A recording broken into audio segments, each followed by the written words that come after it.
Hi guys, welcome back to my channel. So this is the Emax BabyHawk R Racing quadcopter, and I think this is the 110mm size.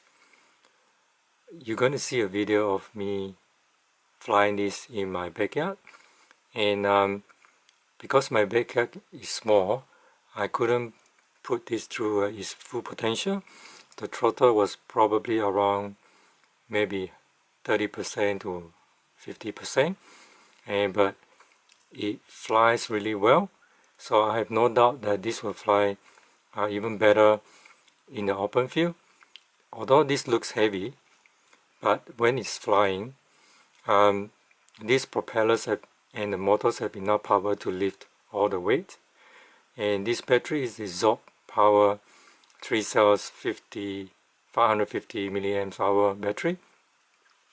So my first impression is that this Emax BabyHawk R Racing quadcopter flies very well and is a very good quadcopter, except for this minor annoyance, which is the capacitor that's coming out of the side of the quad, which is subject to potential damage.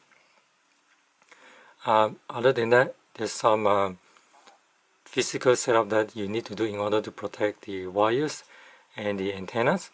So have a look at the flight video footage and see whether you like this BabyHawk R. And it flies very powerful, and also I have no doubts that this is a very good copter when I take it up for more testing.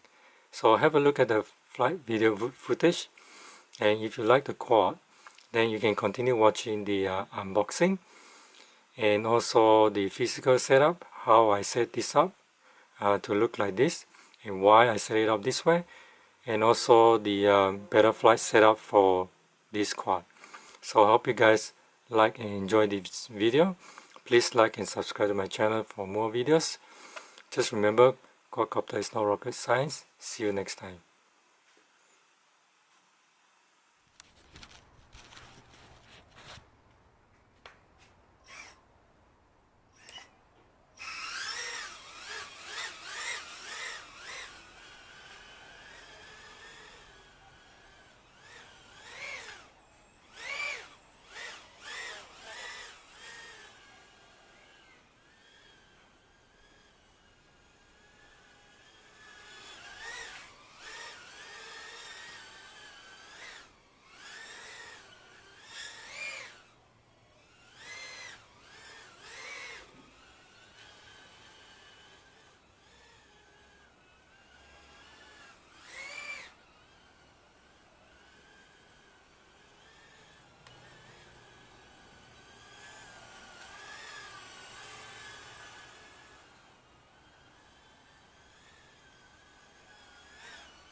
So I don't want to talk about the positive too much because this Emax BabyHawk comes with very good components anyway.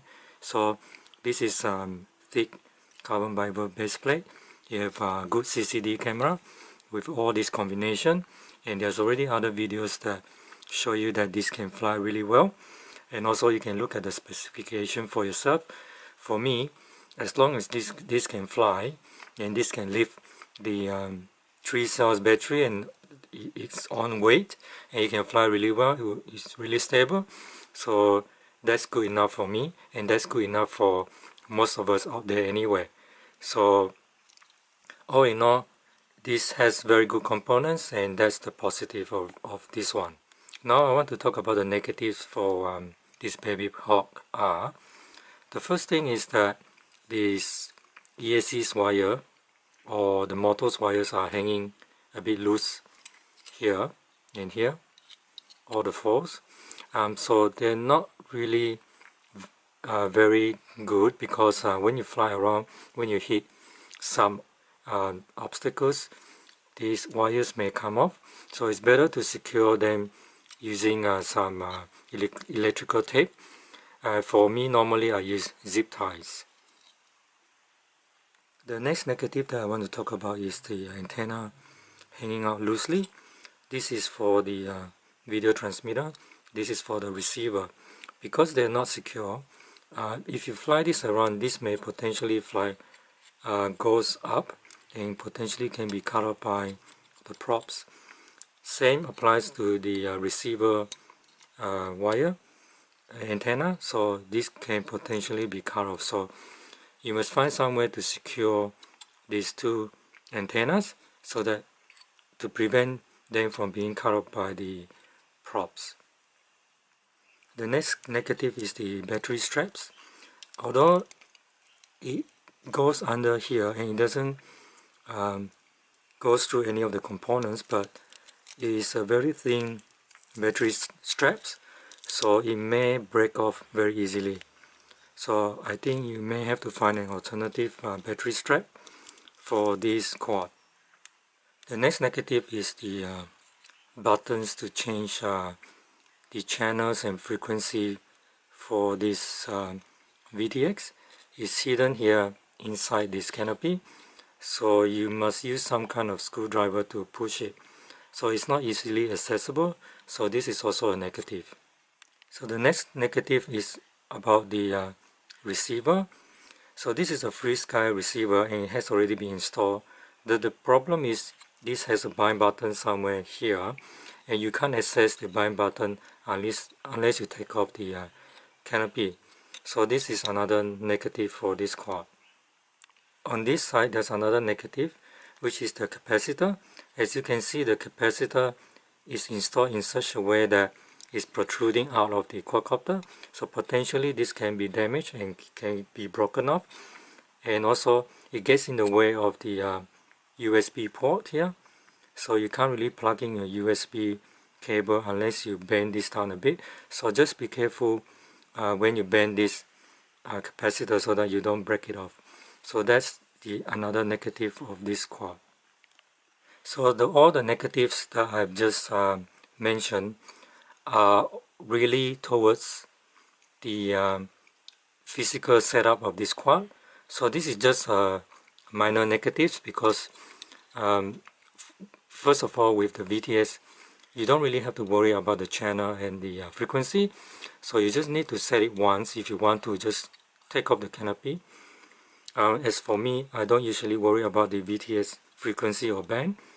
I just use my goggles and just tune into the right band and right frequency. As for the receiver, same thing. This can be easily solved. All you need to do is just take off the canopy and just bind this once, and that's all you need. As for the antennas, you can take the antennas out here and bind this, and fix this on the arms here, and same thing with this antenna, and fix it on the arms here. So that's not a really big negative, just something that you need to watch out for so that they don't get damaged. As for the motor's wire, you just need zip tie or electrical tape to secure them down. As again for this capacitor, in terms of accessing the USB port, it's also not a big negative, because all you need is to set it up once. So once you set it up, just put back the canopy, push this up, and that's it. And of course the battery strap, you can change that anytime to a better battery straps. So overall the negatives are not really very serious negative, but just something minor that prevent you from setting this up easily. So you can easily solve those problems like I just mentioned. To take off the canopy, you need to remove the two screws here and then loosen up the two screws on the camera here. These two screws can also help you to adjust the angle of the camera. So once you remove the two screws on the bottom and loosen the two screws on the side, then you can just take the canopy off, just like that.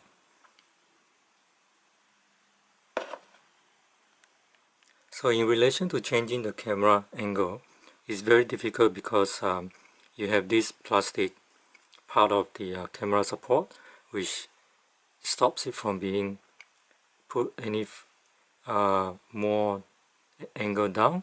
So if you want to push it a little bit downwards, you probably need to cut off a bit of this part. So this is what the inside of the quadcopter looks like, how it is set up. So you have the camera at the front, then you have this receiver attached here, VTX. This is probably the flight control board and ESC at the bottom. Then you have the buzzer here, and the antenna wires here, and of course the capacitor and the USB port here. So it looks like very well put together. So let me just show you quickly.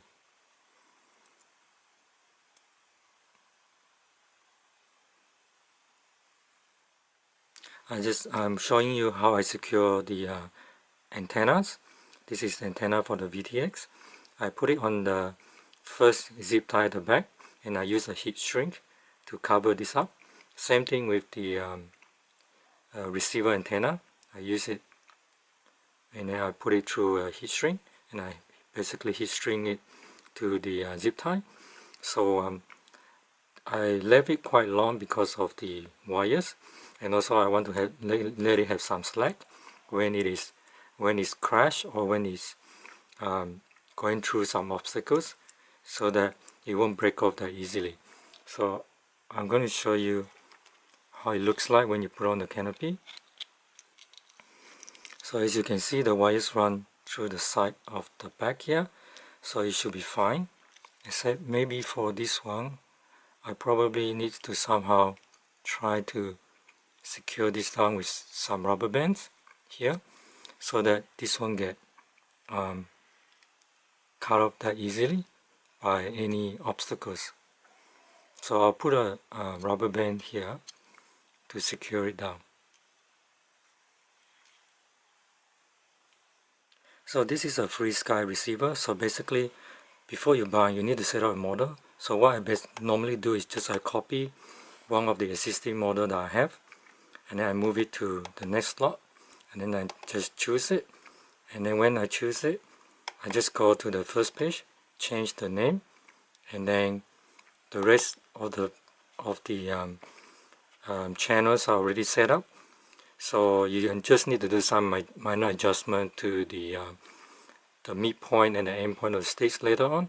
But in terms of binding, all you need to do is just go to the receiver, the mode, and because this is the same as my Mantis, so this is D8, so basically I'm all set up for binding. I just need to move this to bind, and then press the enter button when I'm ready. So to bind this, what I need to do is I need to connect the battery while pressing the bind button in. So usually it takes a few tries. Then what I'll do is I'll use my right hand to connect while pressing this with my left hand.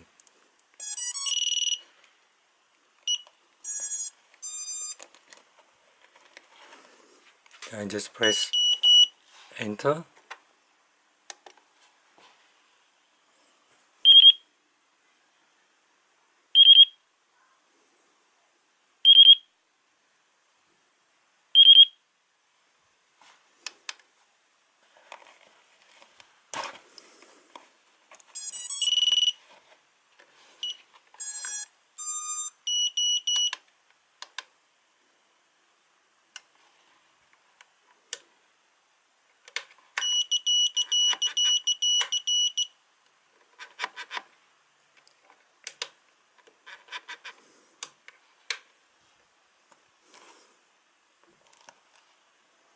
So that's it for the binding. So here I'm just testing the camera. So as you can see, the camera works.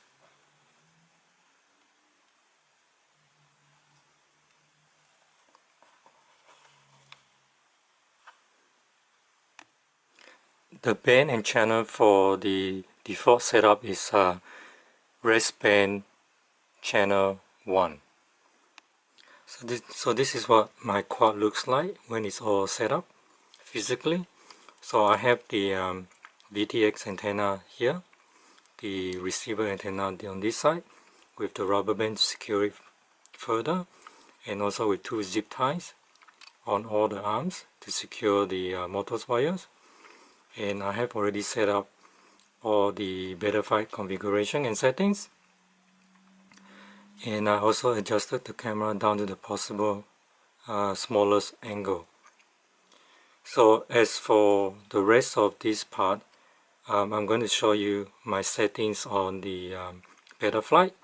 And also just remember that the motor's one arm, if the throttle minimum is 1000, so it has to be less than 1000. So mine is, I put it mine as 992, so it arms. So as for the rest of the settings, just have a look of my the rest of this part, and you just need to pause at the relevant section when it's necessary.